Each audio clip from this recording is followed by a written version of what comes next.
আসসালামু আলাইকুম ভাই ব্রাদার, কেমন আছেন আপনারা সবাই? আশা করি সবাই ভালো আছেন, আমিও ভালো আছি। আজকে 14তম রমজান। আজকে বেরোইলাম, শহরের দিকে যাব আজকে। আর যাওয়ার আগে আমার বাচ্চার জন্য একটু ফল কিনবো, ফল কিনে তারপর আমরা শহরের ভিতরে যাব। দেখি শহরের আজকে কি অবস্থা। আজকে যেহেতু 14তম রমজান, তো মোটামুটি অনেক ঈদ মার্কেটের একটা আমেজ থাকবে।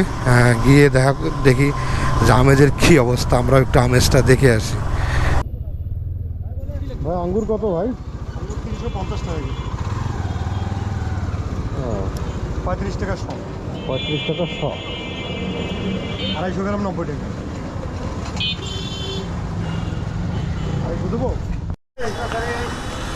আমাদের এখান থেকে ফল নেওয়া শেষ। মেয়েও খুশি, এতক্ষণ ধরে একটু কান্নাকাটি করতেছিল, মেয়েও খুশি। এখন আমরা যাচ্ছি একটু শহরের দিকে। এখান থেকেই দেখছেন জ্যাম শুরু হয়েছে। তবে একটা ভালো কাজ করছে যে সামনে একটা ব্যারিকেড দেওয়া আছে। এই ব্যারিকেডের কারণে বড় গাড়িগুলো শহরের ভিতরে যেতে পারবে না, তাহলে বড় কোনো জ্যাম লাগার সম্ভাবনা থাকে না আর কি। এই যে ব্যারিকেডটার কারণে এটা ভালো কাজ করছে যে বড় কোনো গাড়ি জানি এদিক দিয়ে ঢুকতে না পারে।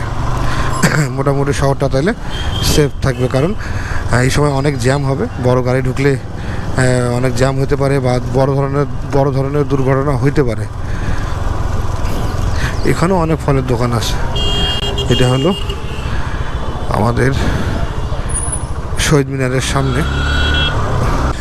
মোটামুটি ঈদ আমেজ অলরেডি শুরু হয়ে গেছে। মানুষ এখন সবাই নিজ নিজ জায়গা থেকে তাদের পছন্দ মতন জিনিস কেনাকাটা করতেছে। তার সাধ্য, যে যার সাধ্য মতন কেনাকাটা করার চেষ্টা করতেছে। প্রচুর ভিড়। এখন আসছি পৌর সুপার মার্কেটে। মার্কেটের ভিতরে যাব না, আমরা রাস্তাতেই যাই। বাবারে, দেখছিস কি অবস্থা? শহরের অবস্থা এখন বেগতিক। মোটামুটি জ্যাম শুরু হয়ে গেছে। সন্ধ্যার পরে আরও জ্যাম শুরু হবে বোঝা যাচ্ছে, কারণ সবাই ঈদ মার্কেট যেহেতু অনেক মানুষ বাহির থেকে আসতেছে। মানে আমি জানি না যে ক্যামেরায় কেমন আসতেছে।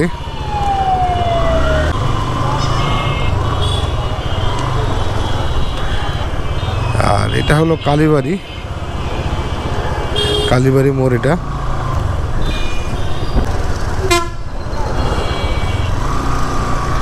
ওহো, কি পরিমাণ ভিড় বোঝাই যাচ্ছে।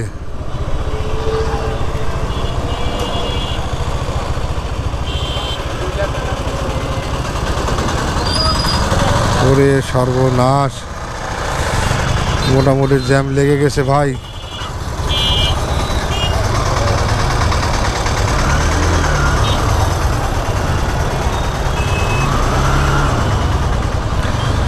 আজকে প্রচুর জ্যাম হচ্ছে আজকে। এটা দেখছেন বাম্বাই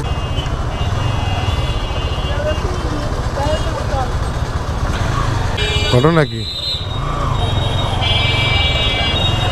অনেক জ্যাম। ও মাই গড, ওহো, আজকে প্রচুর জ্যাম শহরে।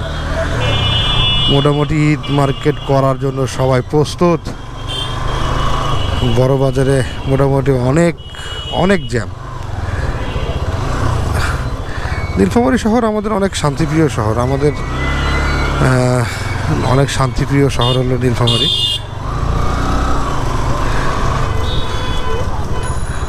আমাদের শহরে কোনো গ্যাঞ্জাম নেই, কোনো ঝামেলা নেই। আল্লাহর রহমতে সবাই মিলেমিশে থাকে এই শহরে।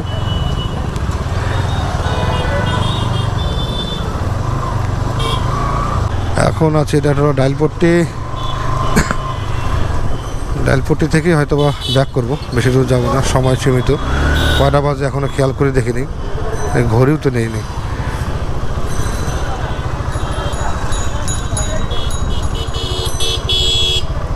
ঘড়িও তো নেই। মিরু বাসায় আছে কি? এটা হলো হিরো শোরুম। তাহলে আমরা এখান থেকে ব্যাক করবো। আজকে বাড়াই হয়ে যায়। এদিক দিয়ে আর যাবোই না এত ভিড়ের ভিতর দিয়ে। এত ভিতরে গেলে বাসায় ঢুকতে ঢুকতে ইফতারের আজান হয়ে যাবে, আমরা বাড়াই পাড়া হয়ে যাই।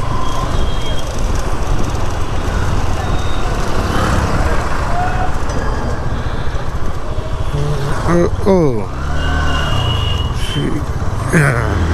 শহরের ভিতরে অনেকক্ষণ ঘোরাঘুরি করলাম, এখন যাচ্ছি হলো মেয়েকে নিয়ে বাসায়। মেয়ে ঘুমাই গেছে বাইকেই, আর মোটামুটি অনেকক্ষণ ঘুরলাম। হ্যাঁ আম্মু উঠছো? এখন যাচ্ছি হলো বাসার দিকে, কারণ সময় খুবই সীমিত, বেশিক্ষণ লেট করা যাবে না, কারণ রোজা ইফতারির সময় হয়ে যাচ্ছে। বেশিক্ষণ লেট করা যাবে না, ইফতারির সময় হয়ে যাচ্ছে। তো ভালো থাকবেন সবাই, সুস্থ থাকবেন। আবার কোনো এক ভিডিওতে আপনাদের সাথে দেখা হবে। ধন্যবাদ সবাইকে। আসসালামু আলাইকুম।